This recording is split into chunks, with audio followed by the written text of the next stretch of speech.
Experience 11 days of Grand Europe trip with easy EMI of rupees 25,000 only with GT Holidays. Imperfect show நேயர்களுக்கு அன்பான வணக்கம். Comment show நேயர்களுக்கு அன்பான வணக்கம். Vikatan web TV நேயர்களுக்கு அன்பான வணக்கம்.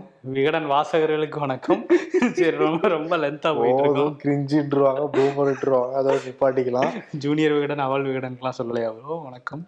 ஆமா, நிறைய கேள்விகள் இருக்கு. அதுக்கு முன்னாடி என்னன்னா, நம்ம இம்பர்ஃபெக்ட் ஷோ அடுத்த கட்டத்துக்கு கொண்டு போறதுக்கு நிறைய முயற்சிகள் எடுத்துக்கிட்டு இருக்கோம். நம்மளை வழிகாட்டிக்கிட்டு இருக்கிறதே நம்ம அன்பு நண்பர்கள், நம்ம நேயர்கள் தான். நிறைய விஷயங்கள்லாம் புதுமையாக புகுதுறதுக்கு அவங்க நிறைய ஐடியாஸ்லாம் கொடுத்துருக்காங்க. அதை வச்சு நிறைய நம்ம ஷோவெல்லாம் ரீமாடல்லாம் பண்ணியிருக்கோம், ரீஃபார்ம்லாம் பண்ணியிருந்தோம். இப்போ என்னன்னா, இன்னும் அடுத்த கட்டத்துக்கு போகிறதுக்கு என்னென்ன பண்ணலாங்கிற ஒரு சர்வே நம்ம கேட்டுட்டு இருந்தோம் 2 நாளாக. நிறைய பேர் ரொம்ப ஆர்வத்தோடு பங்கெடுத்துட்டு இருக்காங்க. பங்கெடுக்காதவங்க நிச்சயம் பங்கெடுத்துக்கோங்க. லிங்க் டிஸ்கிரிப்ஷன்லையும் முதல் கமெண்ட்லையும் இருக்கு. ஓகே, ஷோக்குள்ள போயிடலாம். வெல்கம் வருண். சீரியஸான கேள்வியும் இருக்கு, ரிலாக்ஸான கேள்வியும் இருக்கு. எதை முதல்ல எடுக்கலாம்? முதல்ல சீரியஸான கேள்வியை முதல்ல பேசிடலாமே. எடுத்துடலாங்கிற. சரி, ஓகே, உங்க சாய்ஸ்க்கே வரேன். பிரேம்குமார் அப்படிங்கிறவர் தேர்தல் பத்திரத்தில் திமுக அப்புறம் அதிமுக வாங்கிய தொகை எவ்வளவு, விரிவா சொல்லுங்கிறத கேட்டிருக்காங்க. ஏன்னா நீங்க நம்ம பிஜேபி காங்கிரஸ் எவ்வளோ வாங்கினாங்கிறத நம்ம சொல்லிடுவோம். மற்ற கட்சிகளாம் நம்ம சொல்லவே இல்லை. அதனால இந்த கேள்வி வரதான் செய்யும். அதுக்கு முன்னாடி ஒரு தேசிய கட்சி இந்த தேர்தல் பத்திரத்தில் இது வரைக்கும் ₹1 வாங்காத ஒரு கட்சினா அது சிபிஎம் தான். அசோசியேஷன் ஆஃப் டெமோக்ராட்டிக் ரிஃபார்ம்ஸும் அப்புறம் சிபிஎம் போட்ட அந்த வழக்குனால தான் உச்சநீதிமன்றம் தேர்தல் பத்திரங்களை ரத்து செஞ்சுருந்தாங்க. சிபிஎம் கட்சி தமிழ்நாடு முழுக்க பல்வேறு இடங்களில் அந்த தீர்ப்பு வந்த அன்னைக்கு ஸ்வீட்லாம் கொடுத்து கொண்டாடிருக்காங்க. இந்த தீர்ப்பு மிகப்பெரிய ஒரு தீர்ப்பு, வரவேற்க வேண்டிய ஒரு தீர்ப்பு. நாங்கள் என்னென்னலாம் சொல்லியிருந்தோமோ அதே தான் நீதிபதிகள் அவங்களுடைய உத்தரவுன்னு பிறப்பிச்சிருக்காங்கன்னு சொல்லிட்டு சிபிஎம் தலைவர்கள், தொண்டர்கள், நிர்வாகிகள் எல்லாருமே ஷேர் பண்ணிட்டு இருக்காங்க. அவங்க கிடைச்ச மிகப்பெரிய வெற்றியை தான் பார்க்குறாங்க. அவங்க இந்த தேர்தல் பத்திரத்தில் 2017 இது வரைக்கும் ₹1 கூட வாங்கலை. நாடாளுமன்றத்தில் மக்களவையாகட்டும் மாநிலங்களவையாகட்டும் 2 அவைகள்லையுமே சிபிஎம் உறுப்பினர்கள் தொடர்ந்து எதிர்த்து தான் குரல் கொடுத்தாங்க. தமிழ்நாட்டை சேர்ந்த டி.கே. ரங்கராஜன் பலமுறை இதை பற்றி பேசியிருந்தாரு நாடாளுமன்றத்திலேயே. சரி, ஓகே, இப்போ எவ்வளோ கட்சிகள் எவ்வளோ வாங்கிருக்காங்கிறத நம்ம டீட்டெயிலாக பார்க்கலாம். இந்த டீட்டெயிலாக பார்த்தாலே பல விஷயங்கள் நம்ம டீகோட் பண்ண முடியுது. அதை நாங்கள் தரவை சொல்கிறப்ப நீங்கள் ஈஸியாக டீகோட் பண்ணிடலாம். ஃபர்ஸ்ட் ஏடிஎம்கே டிஎம்கே பார்க்கறதுக்கு முன்னாடி பிஜேபி எவ்வளோ வாங்கியிருக்காங்கிறத பார்த்துடலாம். பிஜேபி 2017 2018 அப்போதான் இந்த சட்டத்தையே கொண்டு வராங்க, தேர்தல் பத்திரத்தை இன்ட்ரோடியூஸ் பண்றாங்க. அப்பவே 210 கோடி வாங்கியிருக்காங்க. காங்கிரஸ் அந்த சமயத்தில் 5 கோடி தான் வாங்கிருக்காங்க. 210 கோடிங்கிறது 5 கோடி எங்க இருக்கு? அப்ப திரிணாமுல் காங்கிரஸா இருக்கட்டும், பிஜேடியா இருக்கட்டும், இல்ல டிஎம்கேவா இருக்கட்டும், யாருமே இப்ப வாங்கவே கிடையாது. ஜீரோவா? எல்லாருமே ஜீரோ தான். ஜேடிஎஸ் மட்டும் 6 கோடி வாங்கியிருக்காங்க 2017-18 சமயத்துல. ஓகே. அடுத்து 2018-19 பிஜேபிக்கு எவ்வளவு கிடைச்சிருக்குன்னா தேர்தல் பத்திரம் மூலமாக 1450 கோடி, காங்கிரஸுக்கு 383 கோடி, திரிணாமுல் காங்கிரஸுக்கு 97 கோடி, பிஜேடிக்கு 213 கோடி, தேசியவாத காங்கிரஸுக்கு 29 கோடி, டிஆர்எஸ் கட்சிக்கு 141 கோடி, டிஎம்கேக்கு அந்த முறை 0 தான் இருந்திருக்கு, ஏடிஎம்கேக்கு 0 தான் இருந்திருக்கு, ஆம் ஆத்மி பார்ட்டிக்கு 0 தான் இருந்திருக்கு.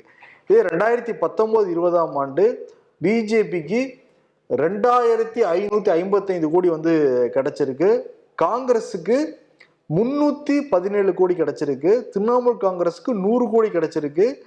அந்த வரிசையில பாக்குறப்பையும் டிஎம்கேக்கு 45 கோடி வாங்கிருக்காங்க. 2019-20 தான் விழிச்சுக்கிறாங்க. இப்போ தேர்தல் பத்திரம் வாங்கிட்டு இருக்காங்கப்பா, வாங்கி கொடுங்கப்பா அப்படின்ட்டு. அந்த முறை ஏடிஎம்கே வாங்கினதுன்னு பாக்குறப்ப 6 கோடி ரூபா வாங்கிறாங்க தேர்தல் பத்திரம் மூலமாக. டிஎம்கே அப்பவே சுதாரிச்சுட்டாங்க. இது 2020-21 தமிழ்நாட்டுல சட்டமன்றம் நடந்த ஒரு காலகட்டம். அப்ப பிஜேபி 22 கோடி தான் வாங்கிறாங்க. ஓ, இப்ப எங்களுக்கு தேவை இல்லைங்க. காங்கிரஸ் 10 கோடி, அப்ப திரிணாமுல் காங்கிரஸ் 42 கோடிக்கு வியாபாரத்தை பார்த்திருக்காங்க. அங்கேயும் தேர்தல் நடந்தது இல்ல, மேற்கு வங்கத்திலையும். திமுக 80 கோடி வாங்கியிருக்கு. அப்ப ஒய்எஸ்ஆர் காங்கிரஸும் 96 கோடி வாங்கியிருக்கு 2020-21 காலகட்டத்துல. அப்ப ஏடிஎம்கே 0 தான் வாங்கியிருக்கு, சுதாரிக்கவே இல்லை. அதுக்கப்புறம் கூட ஏடிஎம்கே எங்களுக்கு அதெல்லாம் புராணம் படிக்கணும், ஏன் ப்ரோ நீங்க வேற, அதெல்லாம் எங்களுக்கு தெரியாதுன்றவாங்க.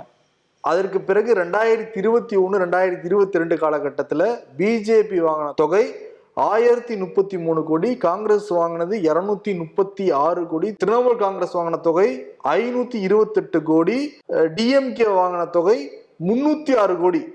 2021-22 காலகட்டத்தில் அது. ஓ, அப்பதான் அந்த தேர்தல் வருது போல. முன்னாடி இருக்கு. ஓகே. அப்புறம் வந்து ஏடிஎம்கே வாங்கினது அப்பயும் 0.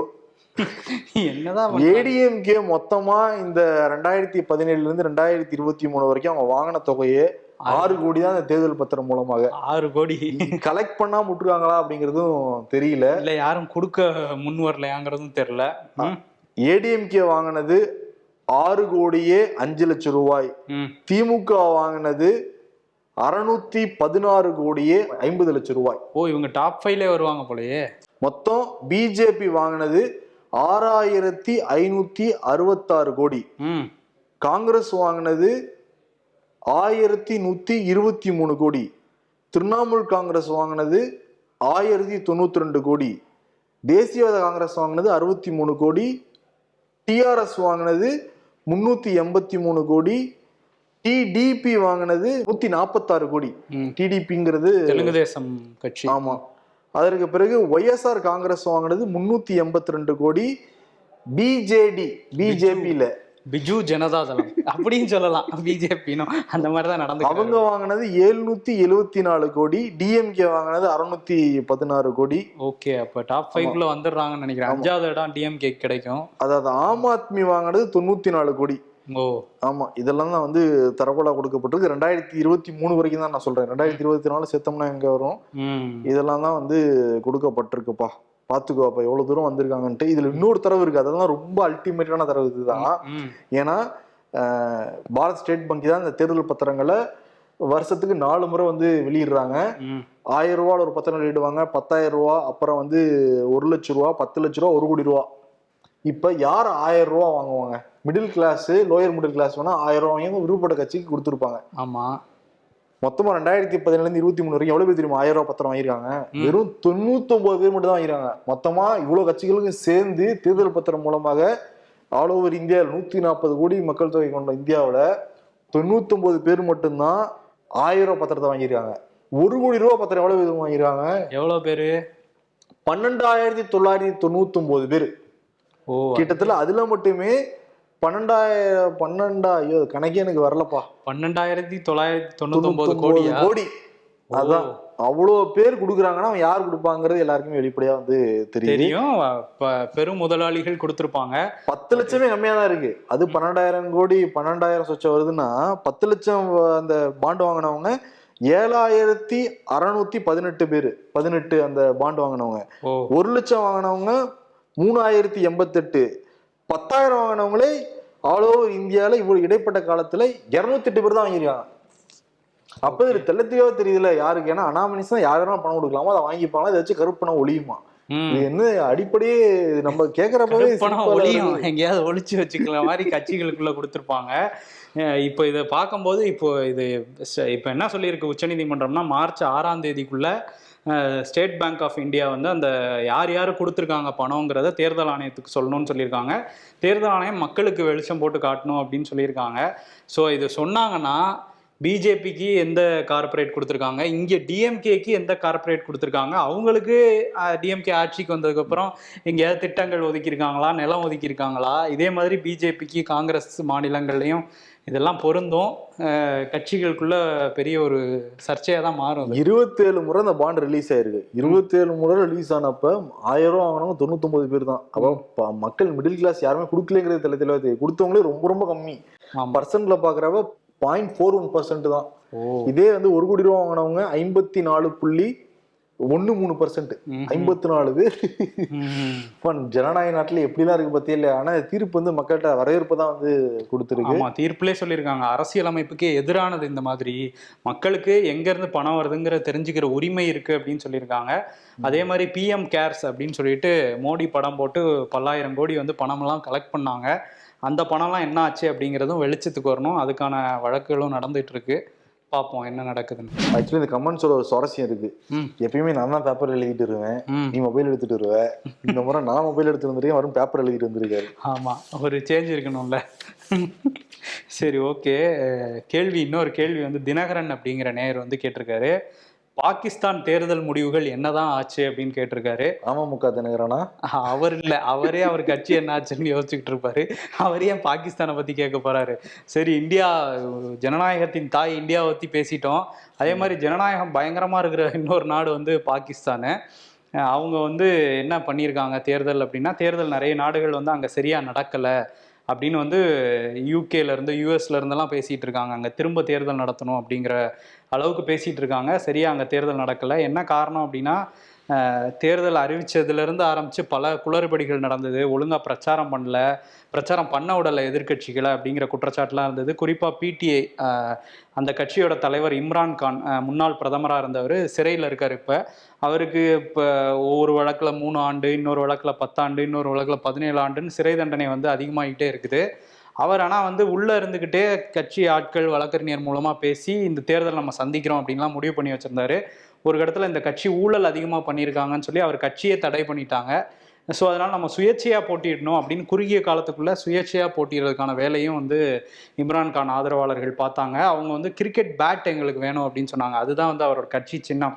அதுவுமே தேர்தல் ஆணையம் கொடுக்கல. அதனால அவர் சுயேட்சையாக வந்து ஒவ்வொரு தொகுதியிலையும் ஒவ்வொரு சிம்பலில் போட்டிட்டார். இந்த பக்கம் வந்து பாகிஸ்தான் முஸ்லீம் லீக் நவாஸ், இந்த கட்சியோட தலைவர் வந்து நவாஸ் ஷெரீஃபு. இவர் இவ்வளோ நாள் வழக்கில் வந்து தலைமறைவாக இருந்தார். அவர் தம்பி ஷெபாஸ் ஷெரீஃப் வந்து பிரைம் மினிஸ்டர் ஆனோடனே திரும்ப நாட்டுக்குள்ளே வந்துட்டார். அதனால வந்து பிடிஐலேருந்து என்ன நினச்சாங்கன்னா, நம்ம ஆட்சிக்கு வந்துட்டோம்னா நம்ம தலைவரையும் வெளியே கொண்டு வந்துடலாம், இம்ரான்கான் வந்து வெளியே வந்து ஜனநாயக நாடு இல்லை, அதனால வந்து அந்த மாதிரி பண்ணிக்கலான்னு பிளான் பண்ணி வேலையெல்லாம் பார்த்தாங்க.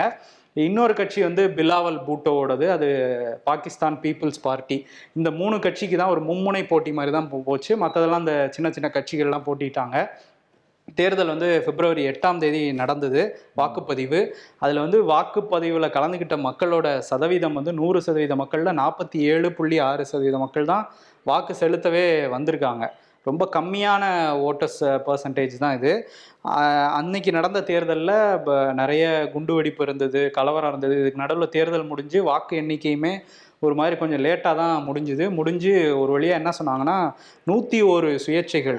அங்கே வந்து பேலட்டா இல்லை வந்து வாக்குச்சீட்டா கேட்டுக்கணும்ல, எண்ணியிருக்காங்க. அதான் கொஞ்சம் டைம் ஆயிருக்கு. இதில் வந்து 101 சுயேட்சைகள் வந்து ஜெயிச்சிருக்காங்க. 101 பேருமே எங்களோட ஆதரவாளர்கள்னு சொல்லி ஏஐயில் வந்து பேசினார். ஏன்னா இவர் ஜெயிலில் இருக்கிறதுனால ஏஐ வச்சு இம்ரான்கான் மாதிரி ஒரு ஆளை உருவாக்கி ஏஐ டெக்னாலஜியில் அவரை பேச விட்டாங்க. நம்ம ஜெயிச்சிருக்கோம், உண்மைக்கு கிடைச்ச வெற்றி, நம்ம தான் மெஜாரிட்டி அப்படின்லாம் பேசினார். பட் அங்கே மெஜாரிட்டிக்கு எவ்வளோ தேவை அப்படின்னா 133 சீட்டு தேவை. 266 சீட்டுக்கு வந்து தேர்தல் நடந்தது. இந்த 266 சீட்டு இல்லாமல் ஒரு 76 சீட் இருக்குது. மொத்தம் 342 எம்பிஸ் இருப்பாங்க. அதில் 60 பேர் வந்து பெண்களுக்கு ஒதுக்குறாங்க. அவங்களாம் எலெக்டட், இங்கே ராஜ்யசபா மாதிரி தேர்ந்தெடுக்கிறாங்க 60 பெண்களை. அதே மாதிரி வந்து 10 பேர் வந்து இஸ்லாமியர்கள் அல்லாத சிறுபான்மையினருக்கும் நம்ம முக்கியத்துவம் கொடுக்கணும்னு சொல்லி 10 பேருக்கு கொடுத்துருக்காங்க. 6 பேர் வந்து பழங்குடி ஏரியாவை சேர்ந்த 6 பேர் வந்து பிரதிநிதித்துவம் கொடுக்கணும்னு சொல்லிட்டு வச்சிருக்காங்க. இந்த 266ல் 101 வந்து சுயேட்சை ஜெயிச்சோன்னே இவர் 101மே நம்ம ஆதரவு அப்படின்னாரு. அதுக்கப்புறம் கொஞ்சம் பேர் நவாஸ் ஷெரீஃப் பக்கம் போனதுனால இப்போ 93 சுயேட்சைகள் இம்ரான்கானுக்கு ஆதரவாக இருக்காங்க. அதே மாதிரி வந்து பாகிஸ்தான் முஸ்லீம் லீக் நவாஸ், அந்த கட்சிக்கு 75 பேர் ஜெயிச்சிருக்காங்க. அந்த பிபிபி கட்சிக்கு 54 பேர். இவங்க 2 பேரும் சேர்ந்து ஆட்சி அமைக்கலாம்னு ஒரு முடிவு இருக்காங்க. நம்ம பேசிகிட்டு இருக்கும்போது கூட ஆட்சி அமைச்சிருக்கலாம் அவங்க. அதுக்கான வேலைகளை தான் வேகமாக பார்த்துட்டு இருக்காங்க. இந்த பக்கம் இம்ரான்கானும் விடாமல் நானும் ஆட்சி அமைப்பேன்னு ஒரு ஆள், ஓமர் அயூப்ங்கிற ஒரு ஆளை பிரைம் மினிஸ்டர் கேண்டிடேட்டாக நான் நிறுத்துறேன், நீங்கள் ஃப்ளோர் டெஸ்ட் நடத்துங்க, நாங்கள் ப்ரூவ் பண்ணி காட்டுறோம் மெஜாரிட்டின்னு அவங்க கட்சிக்காரங்களும் பேசிகிட்டு இருக்காங்க. ஒரு குழப்பமான சூழல் தான் இருக்குது. ஏன்னா பாகிஸ்தானை பொறுத்தவரையும் யாருமே 5 வருஷம் ஆட்சியில் இருந்ததே இல்லை. அவங்க தனி நாடானதுக்கப்புறம் ஒரு பிரைம் மினிஸ்டர் கூட 5 வருஷம் ஆட்சி பண்ணதே கிடையாது. எப்படியாவது ஆட்சிக்கு வந்துடும், ஒன்று இராணுவம் கவுத்துருவாங்க, இல்லை எதிர்கட்சிகள் கவுத்துருவாங்க.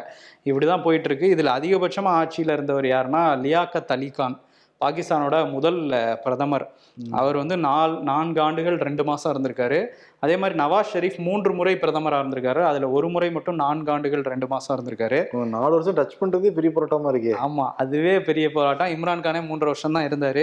இதில் மிக கம்மியாக இருந்தது 1971 இப்போ பிரசிடெண்ட்டாக இருந்த பிரைம் மினிஸ்டராக இருந்த நூருல் அமீன்.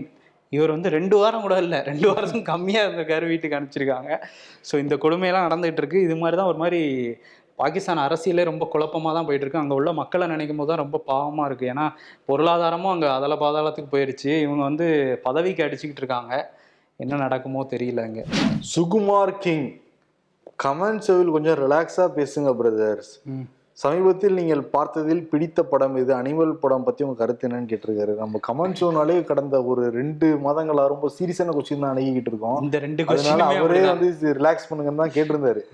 அதுதான் நீங்க சரி நீங்க சீரியஸ் திருப்பி ரெண்டுமே ரொம்ப ஹாட் டாபிக். இல்ல நான் எதுக்கு சொன்னேன்னா, முடிஞ்சு போகும்போது இருக்கிறது ரொம்ப ஞாபகம் இருக்குல்ல. நம்ம ஒரு விஷயம் பார்க்கும்போது படத்தோட செகண்ட் ஹாஃப் நல்லா இருந்தா படம் நல்லா இருக்குன்னு சொல்லுவாங்க. செகண்ட் ஹாஃப்ல கிளைமேக்ஸ் மட்டும் நல்லா இருந்தா சூப்பர்வாங்க. அதுக்காக தான் ரிலாக்ஸை கடைசியா வச்சுக்கோங்க. கடைசியில பார்த்தா படத்தை பத்தியே ஒரு கேள்வி கேட்டிருக்காரு. ஆமா ஆமா, அந்த கேள்வி இப்பதானே நீங்க கேள்விப்படுறீங்க. சரி விடுங்க, வெளியே பேசிட்டு தானே வந்தோம். சரி ஓகே, நீங்க முதல்ல அனிமல் படத்தை பத்தி பேசிடலாம். அனிமல் படம் வந்தப்பவே நம்ம நேயர்கள் நிறைய பேர் வந்து இந்த படத்தை பார்த்துட்டு தயவுசெய்து சொல்லுங்க, யாரையும் பார்க்க வேணாம்லாம் சொல்லுங்க, அந்த அளவுக்கு ரொம்ப கொடூரமா எடுத்துறாங்கலாம் சொன்னாங்க. பட் படத்தை பத்தி நம்ம எல்லாம் பெருசா ரிவ்யூ எல்லாம் பண்றது இல்ல. செய்திக்கு நேரம் பத்தாதப்ப எங்க அனிமலை பாக்குறது, அனிமல் பிளாட் எல்லாம் பார்க்க டைம்ல, அதனால பாக்கல. அந்த படம் 3.5 மணி நேரம் வேற, அது என்ன ஒரு காவியம்னு 3.5 மணி நேரம் எடுத்து வச்சிருக்காங்க. அது ஓடிடில வந்ததுக்கு பிறகு நீ ஒரே டைம்ல பாத்தியா, டெஸ்ட்ல பாத்தியா? இல்ல, அது வெப் சீரிஸ் மாதிரி தான் பார்த்தேன், எபிசோடா. நான் வந்து 2 வாரம் பார்த்தேன், 10 நிமிஷமா பாத்துக்கிட்டு இருந்தேன். உங்களுக்கு இழந்துட்டேன் நான். அதை உங்களுக்கு மனதைரியம் அதிகம் நினைக்கிறேன். 2 வாரம் படத்தை பார்த்துருக்கீங்க. அதுக்கப்புறம் ஏன்டா பார்த்தோங்கிற அளவுக்கு எனக்கு வந்து ஆயிருக்கு. அந்த அளவுக்கு ஒரு கொடூரமான படத்தை சமீபத்துல நான் வந்து பார்க்கவே கிடையாது. அந்த அளவுக்கு ஒரு மோசமான ஒரு படம் அது. ஆனா இது 900 கோடிக்கு இந்த படம் வந்து வியாபாரம் நடந்திருக்குங்கிறப்ப ரொம்ப அதிர்ச்சியா இருக்கு. ஏன்னா தியேட்டர்ல நம்ம ஆடியன்ஸ் நிறைய பேர் பார்த்துட்டு அவங்க அரசியல் புரிதல் இருக்கும், கொஞ்சம் வந்து எல்லாமே தெரியுங்கிறதுனால பாக்குறப்ப யங்ஸ்டர் கொண்டாடுறாங்க அந்த படத்தை. ரொம்ப அதிர்ச்சியா இருக்கு அவங்களுக்கு எல்லாமே. இன்னும் இந்த படத்தெல்லாம் கொண்டாடுறாங்க, இந்த சீன்ல கொண்டாடுறாங்க அவங்க அப்படின்னு. அதுதான், ஏன்னா நாடு எங்க போயிட்டு இருக்குங்கிறத சில கைதட்டல்கள் சில தியேட்டர்ல சில சீன்ஸுக்கு வரும்போது ஒரு பெண் அடிமைத்தனத்தெல்லாம் ஒரு போர்ட்ரே பண்ற மாதிரி ஒரு சீன்லாம் வரும்போது கை தட்டுறாங்க. இது கஷ்டமா இருக்குன்னு நிறைய பேர் சொன்னாங்க. இல்ல நம்ம சில விஷயங்களை உடைக்கணும்னு நினைச்சிட்டு இருக்கோம், அது எல்லாமே ஒட்டுமொத்த கூடாரமா அந்த படம் வந்து இருக்கு. பெண் அடிமைத்தனம் உச்சத்துல இருக்கு அந்த படத்துல. அதே மாதிரி மதவாதம்ங்கிறது உச்சத்துல வந்து இருக்கு. இஸ்லாமோபோபியா, அதுக்கப்புறம் வந்து மூட நம்பிக்கைங்கிறது அந்த படத்துல வந்து இருக்கு. எல்லாமே அந்த படம், வன்முறை அந்த படத்துல இருக்கு. எதெல்லாம் நம்ம நாட்டில் இருக்கக்கூடாதுன்னு நினைக்கிறோமோ அது எல்லாமே அந்த படத்துல இருக்கு. அதெல்லாம் அந்த இளைஞர்கள் கொண்டாடுறாங்கிறத ரொம்ப அதிர்ச்சியா இருக்கு. ஆமா, அதுவும் போலீஸ் வந்து அந்த படத்துல என்ன பண்ணுவாங்கன்னே தெரியாது. போலீஸ் நான் பார்க்கவே இல்லை அந்த படத்துல. போலீஸ் எல்லாம் வரல, இவரே போலீஸ் மாதிரி எல்லாத்தையும் சட்டத்தை கையில எடுத்துட்டு வன்முறை பண்ணிட்டு இருந்தாரு. அந்த படத்தோட டைரக்டர் சந்தீப் ரெட்டி வாங்க, அவர் வந்து முதல் படம் வந்து அர்ஜுன் ரெட்டி, அதுவே ஒரு மேல் சாவனிஸ்டிக் படம் மாதிரி தான், அது அப்படிதான் இருந்தது அந்த படம். இது வந்து அதோட 2-3 மடங்கு, 2-3 இல்லை, ஒரு 10 மடங்கு மேலே போய் ஒரு கொடூரமான படத்தை எடுத்திருக்காரு. இதில் மதவாதம் எங்கே வருது அப்படின்னா, அவர் வந்து ஒரு பஞ்சாபி ஃபேமிலி மாதிரி காட்டுறாங்க ஹீரோவை.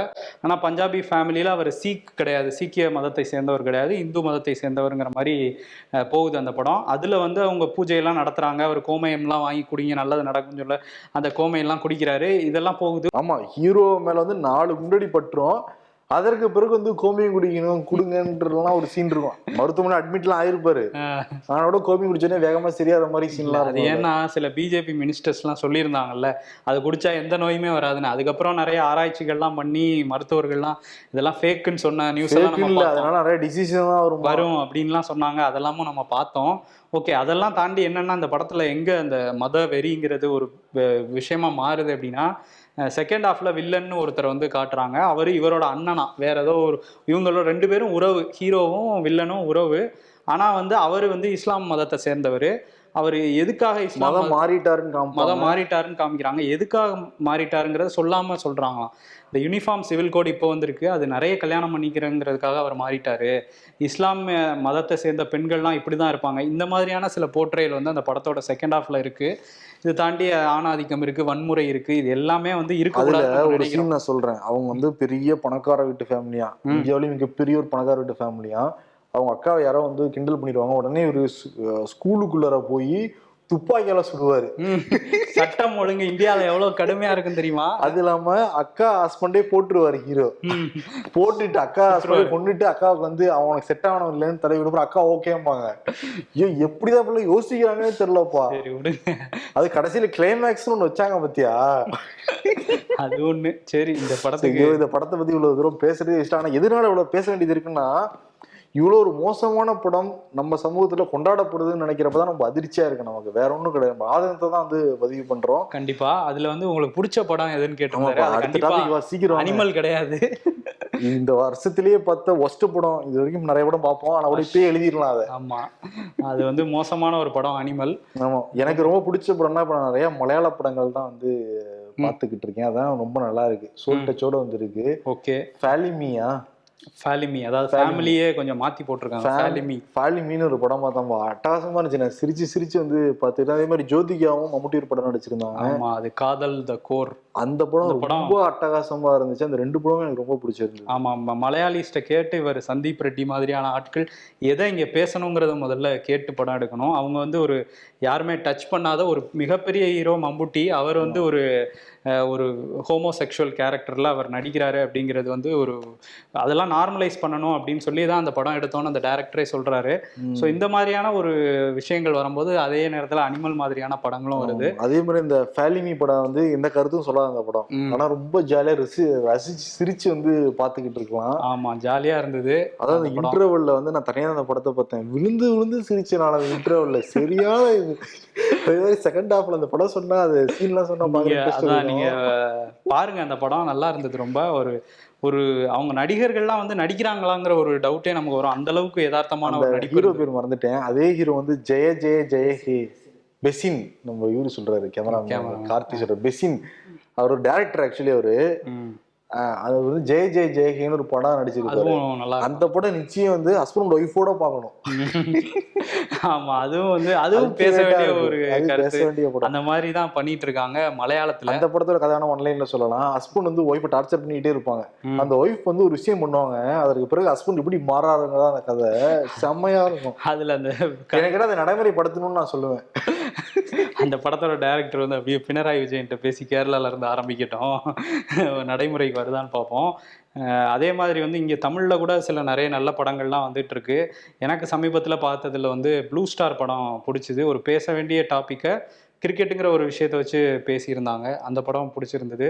ஸோ இந்த படங்கள்லாம் நீங்கள் பாருங்கள். உங்களுக்கு பிடிச்ச படங்களை கமெண்ட்ல சொல்லுங்க. நீங்கள் எங்களை கேட்டீங்க, நீங்க உங்களுக்கு பிடிச்ச படங்களை சொல்லுங்க, நாங்களும் வந்து பார்ப்போம். நம்ம நேயர்களும் வந்து ஒருத்தர் பரிமாறிக்கிட்டோம்னா பெஸ்ட் படங்கள் பார்க்கலாம். ஒரு ஒஸ்ட் படத்தை தவிர்த்துட்டு பெஸ்ட் படங்கள் பார்க்கலாம். ஏன் இது ஒஸ்ட் படம் தெரிஞ்சு பார்த்தோம்னா இவ்வளவு பேர் கொண்டாடுறாங்க, ஏன் கொண்டாடுறாங்கிறது தான் பார்க்க போய் கடைசியில் மன உளைச்சலுக்கு வந்து உள்ளாயிருக்கும். Experience 11 days of Grand Europe trip with easy EMI of rupees 25,000 only with GT Holidays, South India's #1 travel brand.